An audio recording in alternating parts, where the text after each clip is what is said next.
أعوذ بالله من الشيطان الرجيم بسم الله الرحمن الرحيم نحمده ونحمده ونصلي على رسوله الكريم. We have been discussing the concept of Muharram. We had discussed during last some time his concept of Muharram in relation to time and then in relation to space. And today we are starting discussion of the term Muharram or Hurmat uh, pertaining to relations. And in that relation, there is a specific uh, reference to Hurmat in the relationship between husband and wife.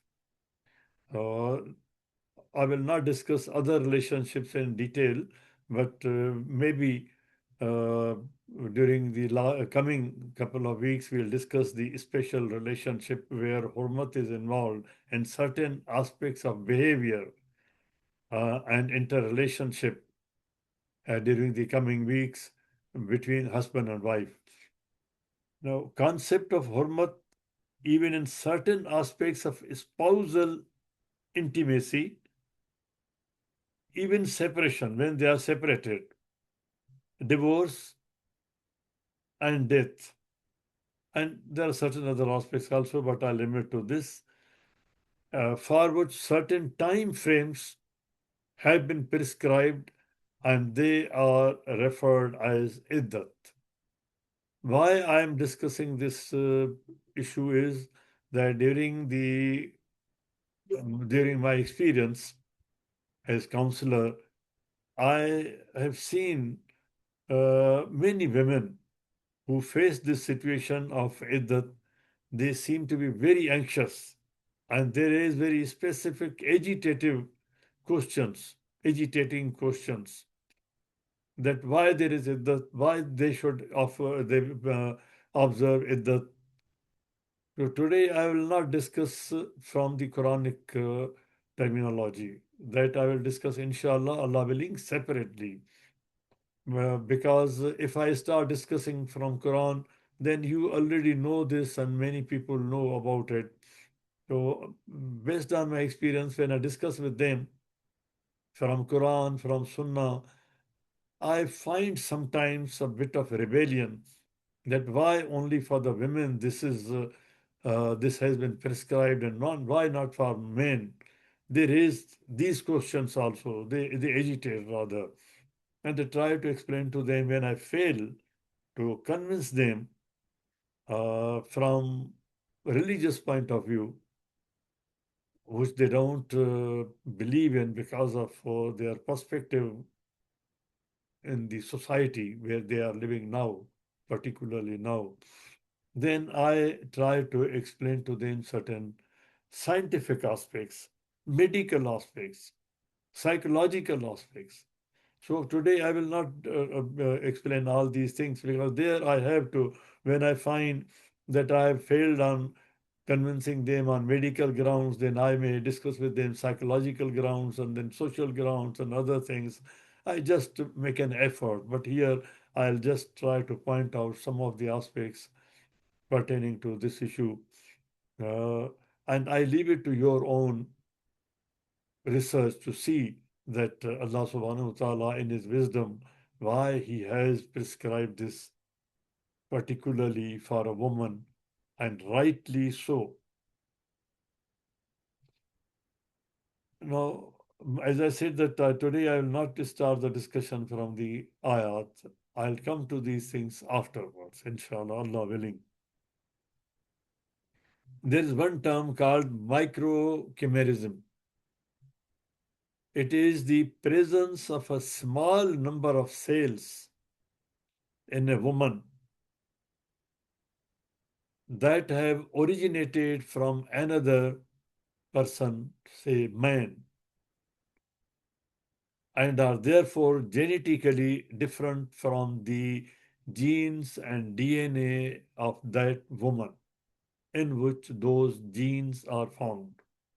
or in whom those cells are found. This is medicine, this is medical, this is scientific. There is scientific medical evidence. It is based on that. They remain present there for some time. The term comes, now this is the etymology, that why, from where this term has been brought. I'm not going into this linguistics. I'm leaving this. In placental mammals, we are mammals, human beings are mammals, who have rahim, womb. Woman has a womb. Most common form is feto-maternal microchimerism. This is the term which is used in medicine, and women biologically, gynecologically, by their anatomical makeup and architecture, by nature, this is the mechanism they have to follow, their body follows, whereby cells from fetus in the womb, in the placenta, in the mother's body, in the cavity of mother, they pass through placenta once she is pregnant. Now we are discussing first the pregnancy. Pass through placenta and establish cell lineages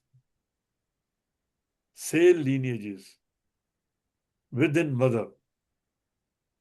They just not only exist in the body, they pass from the child, from the baby, from when the zygote grows into fetus, they pass from there and they move into the body of the mother. That is why the mother has to wait for the entire period of the pregnancy and some time even without pregnancy. But why? We will come to that question also. They are so motile, not only mobile, but they are motile. They move from placenta, pass through the walls, they penetrate, they go into the body of the mother, and not only in the surroundings of the placenta or the womb. They travel right up to the brain of the mother. Brain of the mother. We take marriage, we take relationship with between the husband and wife so lightly. It's not a temporary matter. That is why in the early religions, Hinduism, Christianity, Judaism, in some religions, there is no concept of divorce. They are so interconnected bodily, not from outside only, from within also. At one place in Quran, Allah subhanahu wa ta'ala says, and the terms which have been used, the meaning is almost that you have gone into each other, into, so deep. And now you say that you will be fighting, you will be separating, you will be even separating on certain trivial issues of property, wealth, money, and other things, because you don't understand how deep you are, how deep you have gone into. We don't know. We don't examine, we don't conduct any research into that. Establish cell lineages within mother, that is, they persist and multiply. They live, they grow. Now, from the child, from the fetus going into the mother, they grow there. Finally, then you don't just rely on this explanation. You go and kindly examine this. What is microchimerism? It is not only in humans, it is in all the mammals, animals who give birth to child. وَوَلَدٍ وَمَا وَلَدٍ وَوَالِدٍ وَمَا وَلَدٍ لَقَدْ خَلَقْنَا الْإِنسَانَ فِي كَبَدٍ, within the cavity, deep into the cavity. It's not outside, not taking place outside for several decades. It's not only psychological issue of 40 days, only a few weeks. It is there even after the divorce, even after the death of the husband. This is biology. This is gynecology. If they are going to change the sex or the gender, but how they are going to extract these cell lineages which have been created, grown deep into the neurons, the brain, and other cells of the body. Kindly consider this, where Quran says you have gone so deep into each other and now you are separating. Different cell types have been identified, such as various immune lineages, and so many other types of stem cells and the placental derived cells. I'm trying to go very slowly so that you look into these terms. I don't know these sciences. I just try to bring these things and place before you because you know more than me and you can conduct your own research. And I'm preparing a ground for ultimately discussing the spousal relationship. It occurs during pregnancy and shortly after giving birth. It doesn't stop on giving birth for most women. That is why man has been held also responsible. He is standing separately. He has been held responsible psychologically, emotionally, financially to bear all the expenses, to look after the woman, to look after the child. However, mullahs allow somebody goes and talks to them that now I want to marry another woman while she is still pregnant, while she has given birth to a child, while she has just died. The dead body is still there in the house without looking at the family situation. Just asking one question, can I have a second wife? He says, yes, yes, you can have, without asking any question, circumstantial question. He gives the fatwa. Yes, you can. He can't. The ayat which is talking about iddat, kindly read it 10 times, 20 times. The address is to the man in plural. You count the iddat. You keep the counting of the iddat. These are the words. He has to keep. The husband has to keep the count. Then how he is asking the same time, at the same time, the next day, the same day, for going for second marriage when the wife's dead body is still there, or she has just been buried, or she has just given birth to a child, or she is still pregnant, or there is such a situation. And how can he give a divorce during the pregnancy? It's a question of responsibility. You see how the citizenship is defined, how a citizen is defined, a responsible citizen, a responsible human being, a responsible husband. The word Muslim carries the inbuilt meaning of responsibility, responsible Muslim, responsible Mu'min, because he is carrying the responsibility of belief, faith, that yes, I'll practice this, I'm practicing this. He carries a responsibility. Muslim cannot be separated, cannot be defined without responsibility. Muslim means responsible Muslim.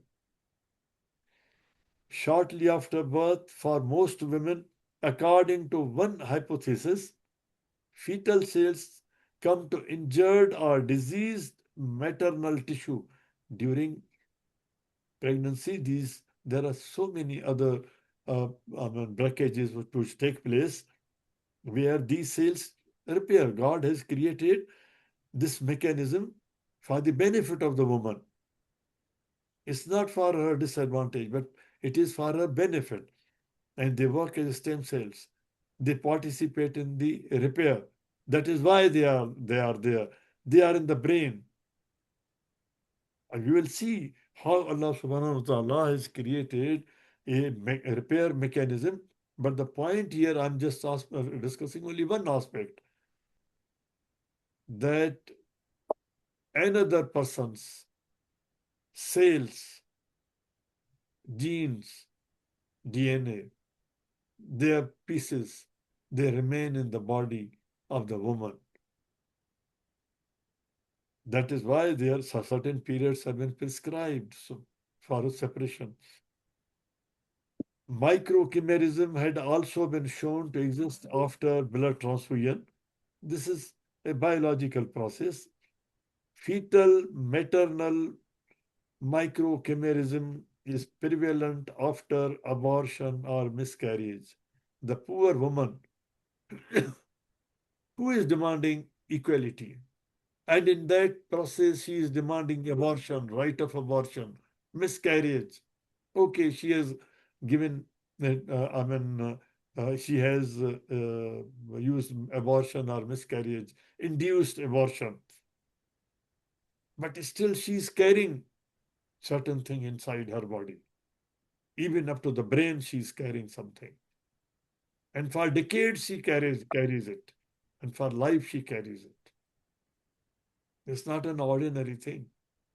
When somebody thinks of divorce, separation, abortion, miscarriage, they must know, they must think 1,000 times about this, try to understand, and then take a decision what they want to do.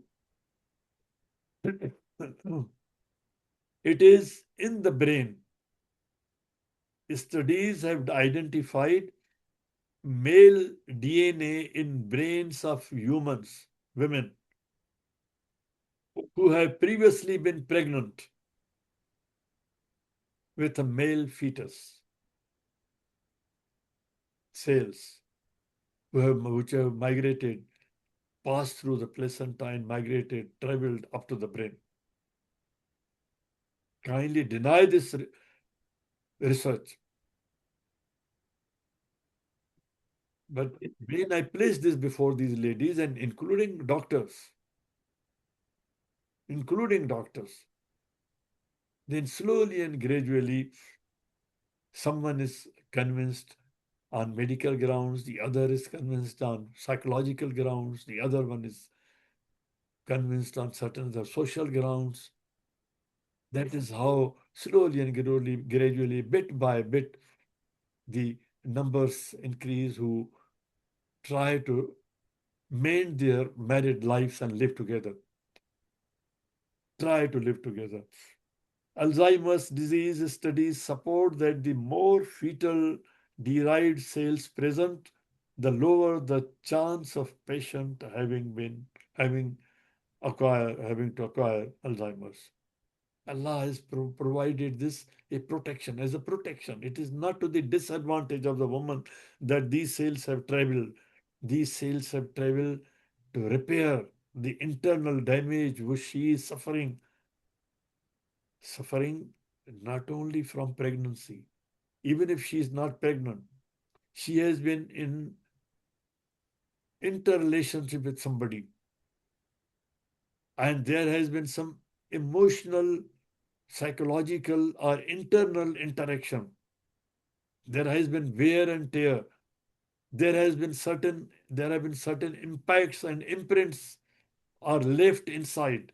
They have to be washed. They have to be cleaned. They have to be repaired. And that requires time. Sometimes they have longer time. They take longer time.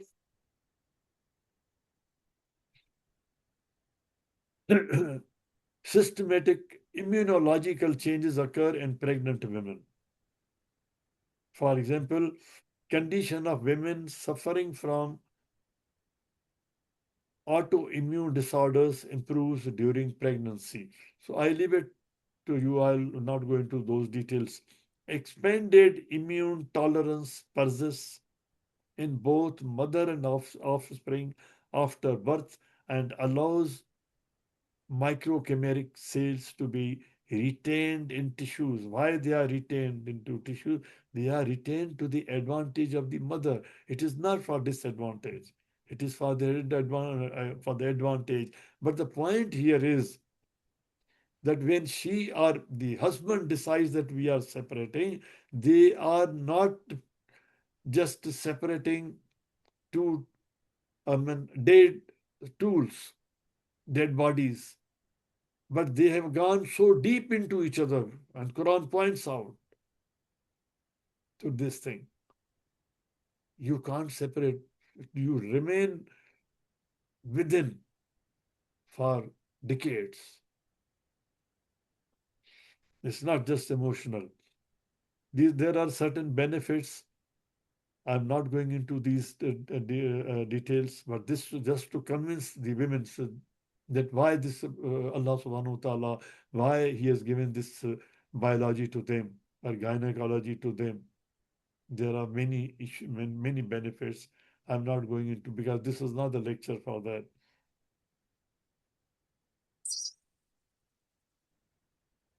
And the advantages for the offspring also. There are many advantages for the offspring.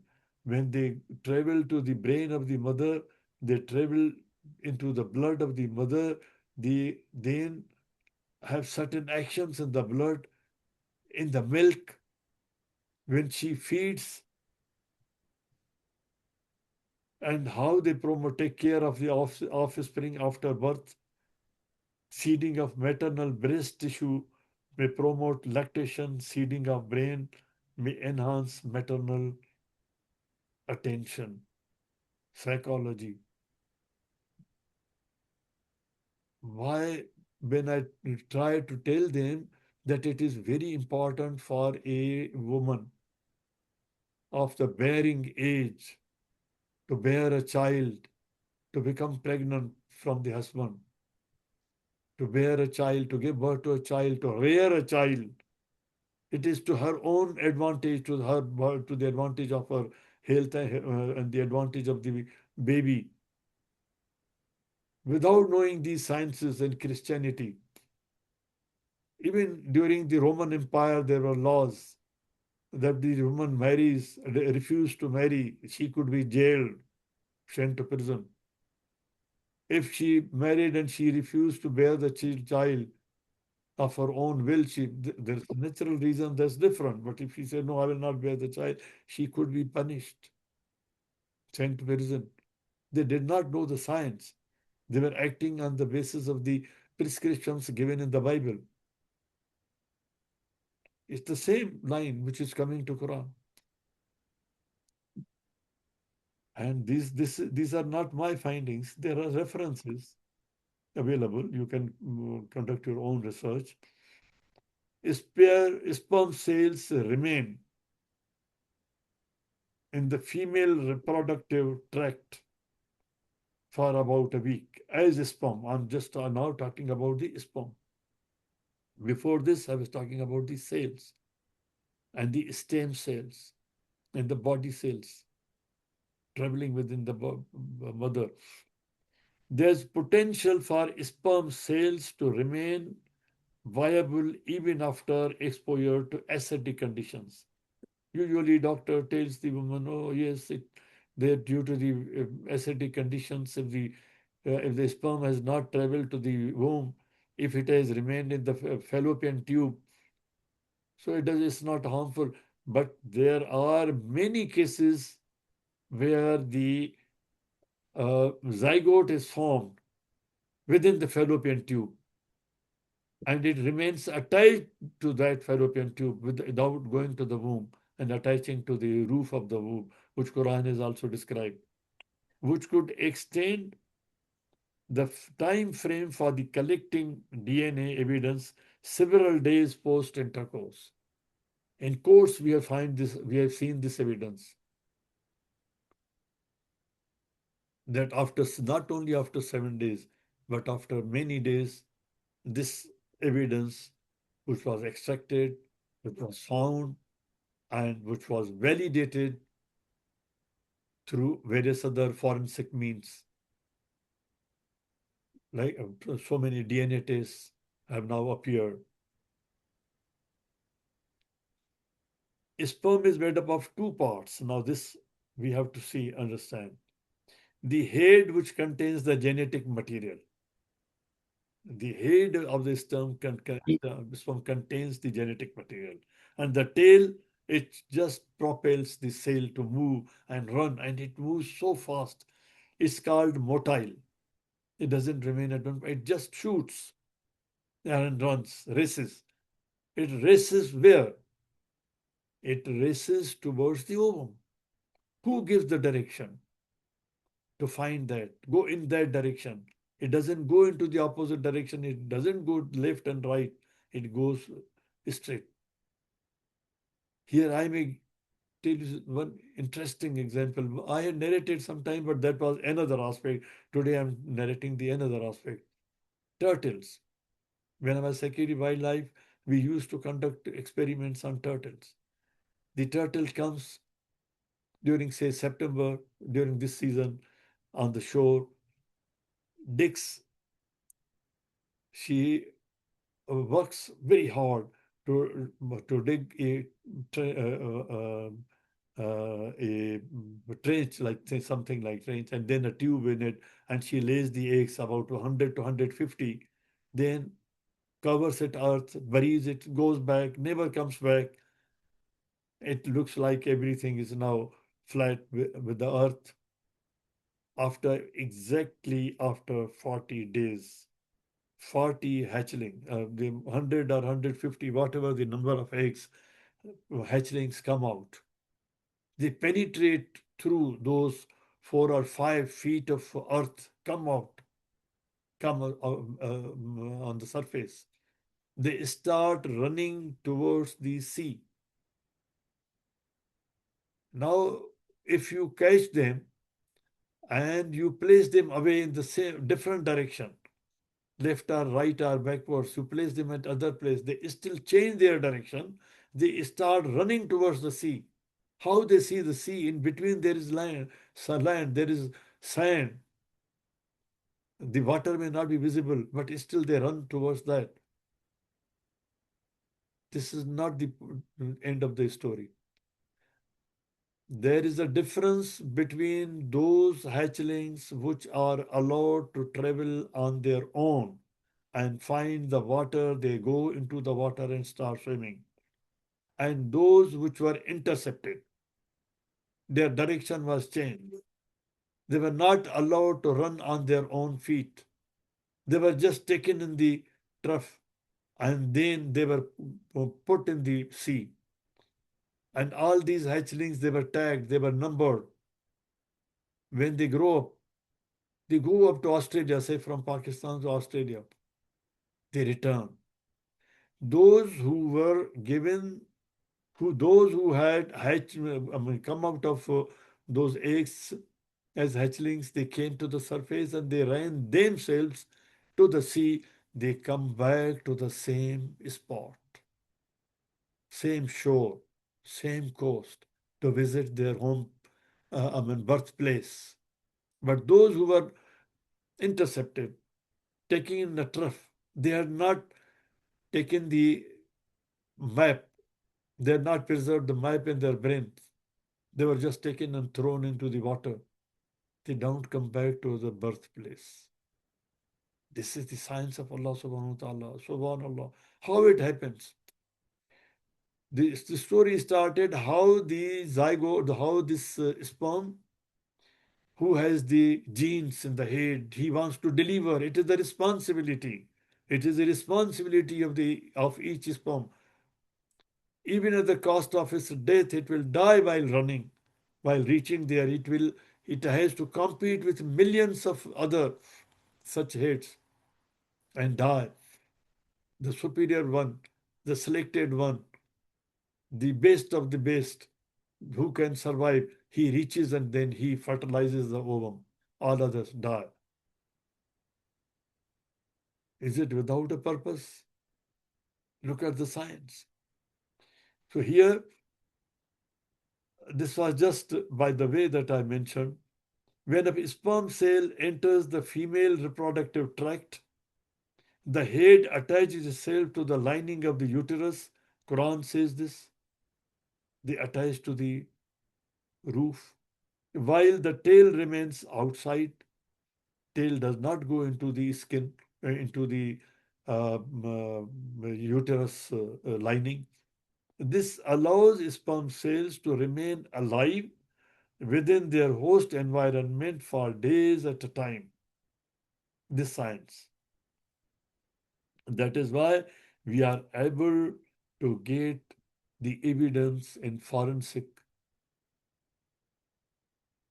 evidence, in forensic methods. I'm stopping here, but I'm just introducing here some of the some very few, not all, very few. They sometimes admitted that we didn't indulge in such a thing, but we just had a superficial interplay, including, say, kissing.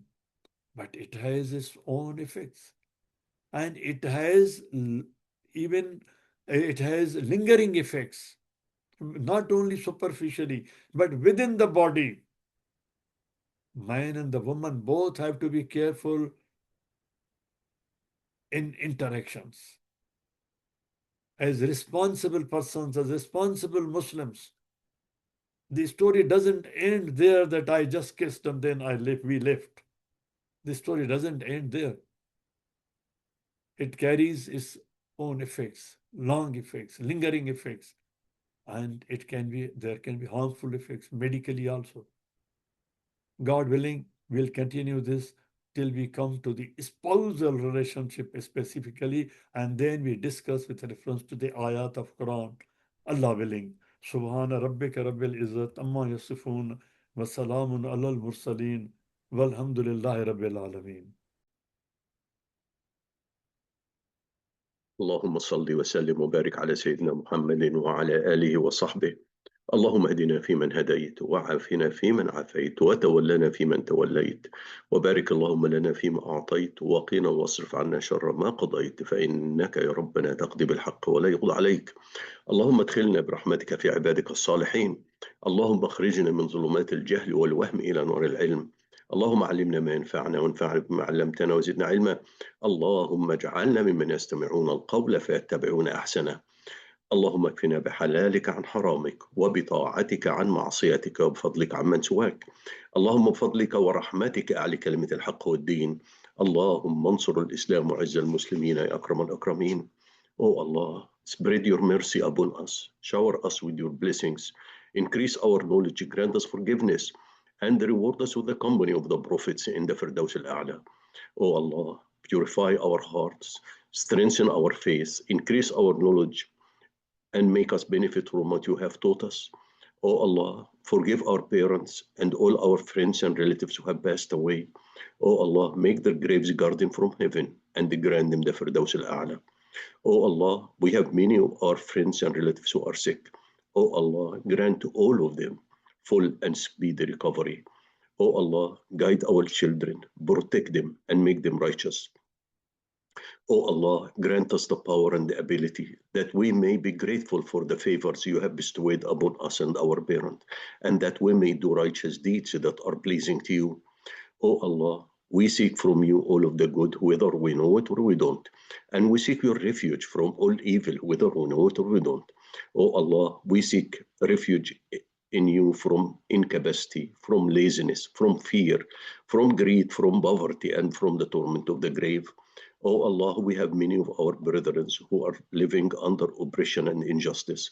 Oh Allah, heal their trauma, protect their helpless, and grant them lasting peace and prosperities. Oh Allah, we ask with every name you have elected for yourself, that none of us leave this gathering, but his pains have been relieved, his worries have been removed, his debts have been paid, his weaknesses have been concealed, his sins have been forgiven, and his needs have been fulfilled. سبحان الله وبحمده عدد خلقه ورضا نفسه وزنة عرشه ومداد كلماته. سبحان الله وبحمده عدد خلقه ورضا نفسه وزنة عرشه ومداد كلماته. سبحان الله وبحمده عدد خلقه ورضا نفسه وزنة عرشه ومداد كلماته. والعصر إن الإنسان لفي خسر إلا الذين آمنوا وعملوا الصالحات وتواصوا بالحق وتواصوا بالصبر. وآخر دعوانا أن الحمد لله رب العالمين، والصلاة والسلام على خير المرسلين. اللهم صل وسلم وبارك على سيدنا محمد وعلى آله وصحبه، والسلام عليكم ورحمة الله وبركاته.